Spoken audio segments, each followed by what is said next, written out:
Hello student, আজকের এই ভিডিওতে আমরা ক্লাস 8-এর যে ইতিহাসের সেকেন্ড চ্যাপ্টার আছে আঞ্চলিক শক্তির উত্থান, এই চ্যাপ্টার থেকে তোমাদের কি কি প্রশ্ন পড়তে হবে সেই প্রশ্নগুলো আমি একটু তোমাদের টেক্সট বই থেকেও দেখিয়ে দিচ্ছি যে কোন কোন প্রশ্নগুলো পড়তে হবে। এমনকি এই চ্যাপ্টার যেসব ইম্পর্টেন্ট প্রশ্ন সেই প্রশ্নগুলো আমি তোমাদের সামনে একেবারে দেখিয়ে দেবো। আগে আমরা প্রশ্নটা দেখে নিই। দেখো, আমি এখানে তোমাদের যে কীভাবে দিয়েছি, দেখো যেখানে 1, 2 আর 5 মার্কসের প্রশ্ন রয়েছে, এখানে মোট 26টা প্রশ্ন দেওয়া আছে। দেখো, তোমাদের এবারে কিন্তু 30 নম্বরের পরীক্ষা অনেক স্কুলেই হবে, বেশিরভাগই 30এই হওয়ার কথা, তাহলে একটু বড় প্রশ্ন আসতে পারে। আমি এখানে সেই প্রশ্নগুলো তোমাদের সব প্রশ্ন আকারে দিয়ে দিয়েছি। এর উত্তর তোমরা টেক্সট বই থেকেই পেয়ে যাবে, সমস্ত উত্তরই টেক্সট বই, কিন্তু টেক্সট বই অনুযায়ী পরপর দেওয়া আছে। এখানে এরকম না যে প্রথমে সব 1 নম্বরের প্রশ্ন, তারপর 2 তারপর 5, এরকম নয়। টেক্সট বইয়ের পেজ অনুযায়ী পরপর কিন্তু এখানে সমস্ত প্রশ্নগুলো দেওয়া আছে। যেমন দেখো, এখানে প্রশ্নগুলো কী কী দিয়েছে তোমরা একটু দেখে নেবে পরপর। আমি এত প্রশ্ন পড়ে দিচ্ছি না, আমি তারপর তোমাদের বই থেকে দেখিয়ে দিচ্ছি যে কীভাবে বই থেকে তোমরা জিনিসটা খুঁজে পাবে। যেমন ধর, এখানে যদি প্রথম আমরা দুটো কোশ্চেন দেখি যে ঔরঙ্গজেব কবে মারা যান, তারপর দিয়েছে ঔরঙ্গজেব কাকে বাংলার দেওয়ান করে পাঠিয়েছিলেন। আমি এই দুটো প্রশ্ন তোমাদের জাস্ট দেখিয়ে দিচ্ছি যে কীভাবে বইয়ে আছে। দেখো, প্রথম পেজেই এটা আছে যে এই যে কত খ্রিস্টাব্দে ঔরঙ্গজেব মারা যান, কবে মারা গিয়েছেন সেইটা। এরপর দেখো, এখানে নেই। আবার ধরো, এরপর যে ইম্পর্টেন্ট যেটা পড়তে হয়েছিল, ঔরঙ্গজেব কাকে বাংলার দেওয়ান করে পাঠিয়েছেন, সেটা দেখো সেকেন্ড পেজেই নিচে আছে যে রাজস্ব আদায় করে মুর্শিদ কুলি খানকে বাংলার দেওয়ান হিসাবে পাঠিয়েছিলেন। এইভাবে আর কি তোমাদের পরপর প্রশ্নগুলো রয়েছে। তো তোমাদের আগে আমি প্রশ্নপত্রটা দেখিয়ে নিই, প্রশ্নটা তোমরা পরপর দেখে নাও, আমি সব পড়ে দিচ্ছি না। পরপর দেখো সমস্ত প্রশ্নগুলো দেওয়া আছে।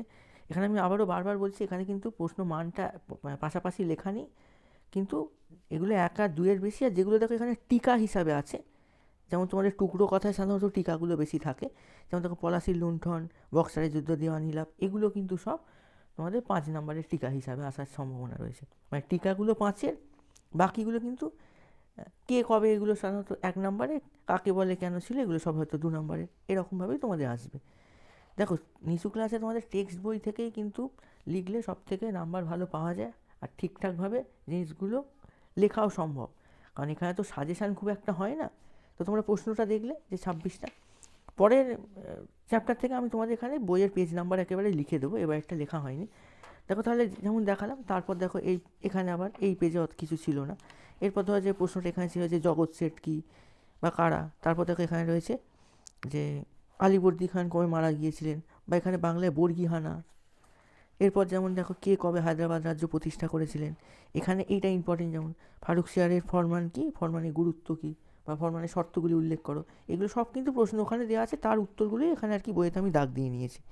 এই পেজে দেখো আবার কিছু নেই। এখানে আবার দেখো যে কে কবে আলীনগরের সন্ধি করেছিল, বা আলীনগর কে নাম দিয়েছিল, অন্ধকূপ হত্যা কী। এখানে দেখো কবে পলাশির যুদ্ধ হয়, পলাশির লুণ্ঠন, এই জায়গাটা দেখবে তোমাদের বইয়েতে কিন্তু বেশিরভাগ ক্ষেত্রে যেগুলো টুকরো কথা থাকে সেগুলোই টিকা হিসেবে আসে, মানে বড় প্রশ্ন। এখানে দেখো বক্সারের যুদ্ধ টিকা, তারপর দেওয়ানি লাভ। এরপরে আবার দেখো এইখানে আছে দ্বৈত শাসন ব্যবস্থাটা, তারপর 76-এর মন্বন্তর।